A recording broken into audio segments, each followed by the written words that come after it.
ఓం శ్రీ మాత్రే నమః. ఛానల్లోకి స్వాగతమండి. అయోధ్యలో శ్రీరాముడి రాకతో నిజం కాబోతున్న 5 భవిష్యవాణులు. అయితే అయోధ్యలో ఆ బాలరాముడి ప్రాణ ప్రతిష్ఠా కార్యక్రమం అంగరంగ వైభవంగా జరిగిపోయింది. అయితే అయోధ్యలో శ్రీరాముడి రాకతో ఎటువంటి 5 భవిష్యవాణులు నిజం కాబోతున్నాయి? ఈ పూర్తి వివరాలు అన్నీ కూడా ఈరోజు ఈ వీడియోలో వివరంగా తెలుసుకుందాం. వీడియోలోకి వెళ్లే ముందు మా చిన్న రిక్వెస్ట్ ఏంటంటే, ఇంతకు ముందు కనుక మా ఛానల్ని మీరు సబ్స్క్రైబ్ చేసుకున్నట్లయితే సబ్స్క్రైబ్ చేసుకోండి. అలాగే పక్కనే ఉన్న గంట సింబల్ మీద ఆల్ అప్డేట్స్ ని క్లిక్ చేయండి. అప్పుడే మేము అప్లోడ్ చేసే ప్రతి వీడియోకి మీకు నోటిఫికేషన్ అనేది వస్తుంది. ఇక వివరాల్లోకి వెళ్తే కనుక, ఆధ్యాత్మిక నగరి అయోధ్యలో వందల ఏళ్ల కల సాకారమైంది. రామ మందిరంలోని గర్భగుడిలో రామ్లల్లా విగ్రహాన్ని ప్రతిష్ఠించారు. దేశవ్యాప్తంగా ఎంతో మంది ఆసక్తిగా ఎదురుచూసిన ఘట్టం పూర్తయింది. 2024వ సంవత్సరం జనవరి 22వ తేదీన అయోధ్య రామమందిరంలో బాలరాముడి విగ్రహాన్ని అంటే రామ్లల్లా విగ్రహ ప్రతిష్ఠాపన కార్యక్రమం విజయవంతంగా పూర్తయింది. ఈ విగ్రహాన్ని చూసిన వారికి ఆధ్యాత్మికతపై ఆసక్తి పెరుగుతుంది అనటంలో ఎలాంటి సందేహం లేదు. అయోధ్య రామమందిరంలో శ్రీరాముడు చిరునవ్వుతో కొలువై ఉంటాడు. ఈ విగ్రహంపై శ్రీ మహావిష్ణువు దశావతారాలలో సహా సూర్యుడు, వినాయకుడు, ఓంకారం, చక్రం, శంఖం, గద ఇంకా అనేక రూపాలు కూడా ఉన్నాయి. వీటన్నింటినీ ఎంతో అందంగా రూపొందించారు. అయోధ్య రామమందిరంలో ప్రతిష్ఠించబడిన రామ్లల్లా విగ్రహం ఎత్తు సుమారు 4.24 అడుగులు, వెడల్పు 3 అడుగులు ఉంటుంది. ఈ విగ్రహం యొక్క బరువు దాదాపు 200 కిలోలు. శ్రీరాముడు కమల పువ్వుపై నిలబడి చిరునవ్వుతో దర్శనమిస్తాడు. ఈ విగ్రహంలో రామ్లల్లా కళ్ళు కొంచెం పెద్దవిగా కనిపిస్తున్నాయి. ఈ విగ్రహంలో మరో విశేషమేమిటంటే, విగ్రహం మొత్తం ఒకే ఒక నల్ల రంగు రాయితో చెక్కబడింది. ఈ విధంగా శ్రీరామచంద్రుడి జన్మస్థలమైన అయోధ్యలో భవ్యమైన రామమందిరాన్ని నిర్మించుకోవటం కోసం హిందువులు 500 ఏళ్లపాటు పోరాటం చేయాల్సి వచ్చింది. సుదీర్ఘ న్యాయ పోరాటం, ఉద్యమాల తర్వాత చివరికి మందిర నిర్మాణానికి మార్గం సుగమమైంది. క్రీస్తు శకం 1528 బాబర్ ప్రధాన సేనాధిపతి అయిన మీర్బాకి అయోధ్యలోని రామజన్మభూమి మందిరాన్ని కూలగొట్టాడు. 1528 నుండి 1934 మధ్యకాలంలో దీనికోసం 76 యుద్ధాలు కూడా జరిగాయి. ఈ యుద్ధాలన్నీ ఎన్నో తరాల హిందువులు అయోధ్య రామజన్మస్థలం కోసం చేసినవే. ఆ తర్వాత 90వ దశకంలో ఇది దేశవ్యాప్త ఉద్యమంగా మారింది. మర్యాద పురుషోత్తముడైన శ్రీరాముడి జన్మస్థలంలో మందిరం కోసం హిందువులు 500 ఏళ్లుగా సాగిస్తున్న పోరాటం ఈ సమయంలో నిజమైంది. అయోధ్యలో రామమందిర నిర్మాణం దిగ్విజయంగా పూర్తయింది. జనవరి 22వ తేదీన ప్రాణ ప్రతిష్ఠ కార్యక్రమం కూడా అట్టహాసంగా జరిగిపోయింది. బాలరాముడి ప్రాణ ప్రతిష్ఠ జరిగాక, అంటే అయోధ్యలోకి రాముడు వచ్చాక భవిష్యవాణి నిజం కాబోతుంది అనే సందేహాలు చాలా మందిలో వ్యక్తమవుతున్నాయి. అంటే శ్రీ అచ్యుతానంద దాస్ గారి యొక్క 5 భవిష్యవాణులు అయోధ్యలో రాముడు వచ్చాక నిజం కాబోతున్నాయి అనే సంకేతాలు కూడా వినిపిస్తున్నాయి. అయితే ప్రాచీన కాలంలో బ్రహ్మంగారు చెప్పినట్లు అన్నీ కూడా నిజంగా జరుగుతున్నాయని చాలా మంది అనుకుంటూ ఉంటారు. అలాగే బ్రహ్మంగారి కాలజ్ఞానం కాకుండా చరిత్రలో చాలా మంది ఇలా భవిష్యత్తు గురించి చెప్పినవారు ఉన్నారు.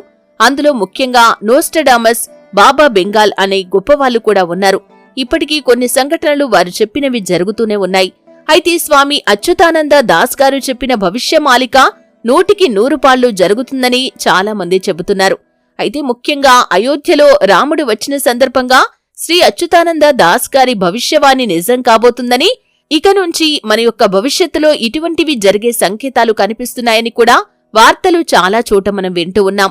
అయితే శ్రీ అచ్యుతానంద దాస్ గారు చెప్పినట్లుగా ఒక యుగం నుంచి మరొక యుగానికి మారటానికి భూమి మీద దాదాపు 7 రోజుల పాటు చీకటి ఉండే అవకాశాలు కనిపిస్తున్నాయి.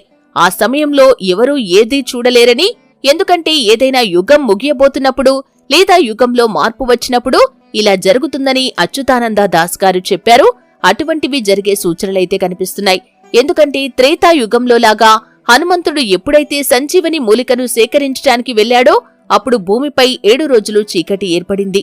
అదేవిధంగా సత్యాయుగంలో కూడా మొరాసురుడు అనే రాక్షసుడు మొత్తం విధ్వంసం సృష్టించి దేవరాజైన ఇంద్రుణ్ణి ఓడించినప్పుడు అప్పుడు కూడా భూమి మీద 7 రోజులు చీకటి ఏర్పడింది. ఇలాంటి సంఘటనలు ఇక ముందు జరగబోయే అవకాశాలు కనిపిస్తున్నాయి. అయితే ఈ విధంగా జరుగుతున్న సమయంలో ఎవరైతే మహా అక్షర మంత్రాన్ని జపిస్తారో వారు ఈ చీకటిలో కూడా చూడగలరని చెప్పారు. ఇంకా భవిష్యత్తులో భూమి యొక్క దూరంలో కూడా చాలా మార్పు ఉంటుంది. చంద్రుడికి భూమికి ఉన్నటువంటి దూరం కూడా తగ్గే పరిస్థితులు కనిపిస్తున్నాయని శ్రీ అచ్యుతానంద దాస్ గారు చెప్పినట్లుగా జరిగే అవకాశాలు కనిపిస్తున్నాయి. ఇలా జరగటం వల్ల భూమి మీద ఉష్ణోగ్రతల్లో వేగవంతమైన మార్పులకు అవకాశాలు కనిపిస్తున్నాయి. దానివల్ల సగం గ్రహం చాలా వేడిగా ఉంటుంది మరియు మిగిలిన సగం చాలా చల్లగా ఉంటుంది.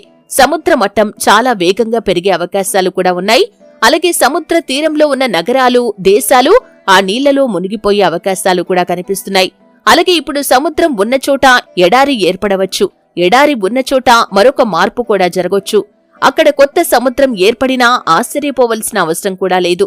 యుద్ధం, ప్రకృతి వైపరీత్యాల కారణంగా భూమి పైభాగం పూర్తిగా నిర్మానుష్యంగా మారుతుందని శ్రీ అచ్యుతానంద దాస్ గారు చెప్పినట్లుగా జరిగే సంకేతాలు కూడా కనిపిస్తున్నాయి. ఇక రాబోయే రోజుల్లో పంటలు సరిగా పండవు. భవిష్యత్తులో సౌర మంటలు భూమిని నాశనం చేసే అవకాశాలు కూడా ఉన్నాయి. ఈ సౌర మంటలు సూర్యుడి నుండి అకస్మాత్తుగా విడుదలవుతాయి. దీనివల్ల ఇప్పటివరకు మనం చూడని అత్యంత శక్తివంతమైన పేలుళ్లు కూడా సంభవిస్తాయి. ఇవి ఎన్నో రెట్లు శక్తివంతమైనవి. బిలియన్ల హైడ్రోజన్ బాంబులతో సమానమైన శక్తిని ఇవి విడుదల చేస్తాయి. సౌర మంటల కారణంగా భూమి మీద ఉన్న అన్ని ఎలక్ట్రానిక్ పరికరాలు పనిచేయటం ఆగిపోతాయి. చాలా మందికి తెలియని విషయం ఏంటంటే 1989లో కూడా సోలార్ ఫెయిల్యూర్ కారణంగా కెనడాలోని క్యూబిక్ ప్రాబ్లమ్స్ లో 9 గంటల పాటు విద్యుత్ అంతరాయం ఏర్పడింది. ఆ తర్వాత ప్రమాదకరమైన పేలుళ్లు సంభవించాయి. కరువులు మరియు వ్యాధులు, భూకంపాలు మరియు పేలుళ్లు ఈ యుగంలో తప్పించుకోలేని విపత్తులు. ఐరోపా జనాభాలో దాదాపు మొత్తం తుడిచిపెట్టుకుపోతుంది మరియు కొంతకాలం తర్వాత అమెరికా నీటిలో మునిగిపోతుంది. చివరికి రష్యా విజయం సాధిస్తుంది. భారతదేశంలో నీలాచల్ అంటే జగన్నాథపురి అని కూడా పిలుస్తారు. ఇది సముద్రంలో కలిసిపోయే అవకాశాలు ఉన్నాయి. ప్రతి కాలం ముగింపులో భారతదేశంలోని కొంత భాగాన్ని ముంచటం ఆచారం. త్రేతా చివరిలో లంకకు వరదలు వచ్చాయి. ద్వాపర చివరిలో ద్వారక మునిగిపోయింది. ఇప్పుడు కలియుగం చివరి నాటికి హిందూ మతం యొక్క ప్రధాన పుణ్యక్షేత్రం జగన్నాథపురి అదృశ్యమయ్యే అవకాశాలు కనిపిస్తున్నాయి. ఈ యొక్క భవిష్యవాణి కూడా నిజమయ్యే అవకాశాలు కనిపిస్తున్నాయని చాలా మంది తమ యొక్క అభిప్రాయాన్ని వ్యక్తపరుస్తున్నారు. ఇక అయోధ్యలో శ్రీరాముడు వచ్చిన సందర్భంగా శ్రీ అచ్యుతానంద దాస్ గారు చెప్పినట్లు కలియుగం అంతమయ్యే రోజులు కూడా దగ్గరపడే అవకాశాలు ఉన్నాయని, ముఖ్యంగా ఇటువంటివి జరిగే అవకాశాలు కూడా కనిపిస్తున్నాయనే వార్తలు చాలా మందిలో వ్యక్తమవుతూ ఉన్నాయి. కానీ అవి ఎంతవరకు జరిగి తీరతాయి అనే వాస్తవాలు మాత్రం ఇంకా ఎవరికీ తెలియదు. చూశారు కదండి, శ్రీ అచ్యుతానంద దాస్ గారు చెప్పినట్లుగా అయోధ్యలో శ్రీరాముడి రాకతో ఎటువంటి 5 భవిష్యవాణులు నిజం కాబోయే అవకాశాలు కనిపిస్తున్నాయి. నిజమయ్యే అవకాశాలు ఎంతవరకు ఉన్నాయి? ఈ పూర్తి వివరాలు అన్నీ కూడా తెలుసుకున్నారు. వీడియో నచ్చితే ఖచ్చితంగా లైక్ చేయండి. మరిన్ని మంచి మంచి వీడియోల కోసం ఇప్పుడే మా ఛానల్ని సబ్స్క్రైబ్ చేసుకోండి.